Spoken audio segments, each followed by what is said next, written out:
రాష్ట్ర వ్యాప్తంగా అంగన్వాడీ కేంద్రాల్లో ఖాళీగా ఉన్న టీచర్లు, హెల్పర్ పోస్టుల భర్తీకి రాష్ట్ర మహిళాభివృద్ధి, శిశు సంక్షేమ శాఖ మంత్రి సీతక్క గ్రీన్ సిగ్నల్ ఇచ్చారు. అందుకు సంబంధించిన ఫైలుపై సంతకం చేశారు.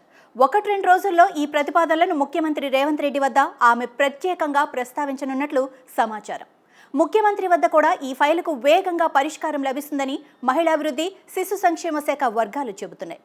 ప్రస్తుతం అంగన్వాడీ టీచర్లు, హెల్పర్ విభాగంలో మొత్తం 14,236 పోస్టులు ఖాళీగా ఉండగా వాటిలో అంగన్వాడీ టీచర్ పోస్టులు 6,399, అంగన్వాడీ హెల్పర్ పోస్టులు 7,837 ఖాళీగా ఉన్నట్లు మహిళాభివృద్ధి, శిశు సంక్షేమ శాఖ లెక్కగట్టింది. రాష్ట్ర వ్యాప్తంగా ఉన్న 35,700 అంగన్వాడీ కేంద్రాలను బలోపేతం చేసేందుకు రాష్ట్ర ప్రభుత్వం ప్రత్యేక కార్యాచరణ రూపొందించింది.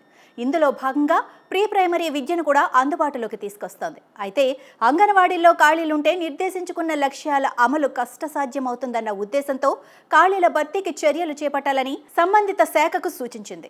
దీంతో పదవీ విరమణకు అర్హత సాధించిన వారు, పదోన్నతికి అర్హత ఉన్నవారితో పాటు కేటగిరీల వారీగా ఖాళీలను లెక్కించి మహిళాభివృద్ధి, శిశు సంక్షేమ శాఖ ప్రతిపాదనలు రూపొందించింది.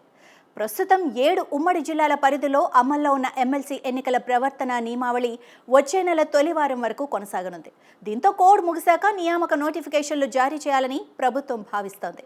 జిల్లాల వారీగా ఖాళీలను ఖరారు చేశాక వాటిని ఆయా జిల్లా కలెక్టర్లకు పంపేలా మహిళాభివృద్ధి, శిశు సంక్షేమ శాఖ చర్యలు చేపట్టనుంది.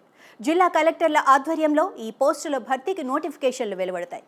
గతంలో ఈ పోస్టులను భర్తీ చేసినప్పటికీ వేల సంఖ్యలో అంగన్వాడీ టీచర్లు, హెల్పర్ పోస్టులను భర్తీ చేయటం ఇదే తొలిసారి.